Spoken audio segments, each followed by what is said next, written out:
2 ತುತ್ತನ್ನಕ್ಕೋಸ್ಕರ ಸೆರಗಾಸ್ತಾರೆ, ದುಡ್ಡುಗೋಸ್ಕರ ಇನ್ನೊಬ್ರು ಕತ್ ಕುಯ್ತಾರೆ. ನೀವೆಲ್ಲ ತಿಳಿದವರು. ಅದೇನೋ ಪೇಪರ್ಲಿ ಬರ್ತದೆ, TRP ಬರ್ತದೆ, ತಮ್ಮ ಬೇಳೆ ಬೇಯಿಸ್ಕೊಳ್ಳೋಕೋಸ್ಕರ ಎಷ್ಟು ಜನರು ಬದುಕನ್ನ ಮೂರ ಬಟ್ಟೆ ಮಾಡ್ತಿದ್ರಲ್ಲ. ನ್ಯಾಯವಾ? ಅಕ್ಷರ ಕಲ್ತಿದ್ದ ಉದ್ದೇಶ ಬರೀ ಕಾಸ್ಗೆಯ?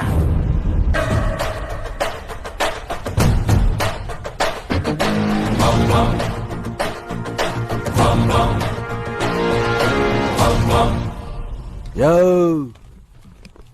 ಬರ್ಕಯ, ಪೇಪರ್ ಮುಂದಗಡೆ ಬರ್ಕೋ. ಬೆಂಗಳೂರು ನಂದು. ಇನ್ಮೇಲೆ ಕರ್ನಾಟಕ ಬಾರ್ಡರ್ಲಿ ಎಕ್ಕಸ್ಟಿತ್ ಒಂದ್ ನಾಯಿ ಒಳಗ್ ಬರ್ಬೇಕಾರು ನನ್ ಕೇಳ್ಕೊಂಡ್ ಬರ್ಬೇಕು. ಅಕಸ್ಮಾತ್ ಬಂತು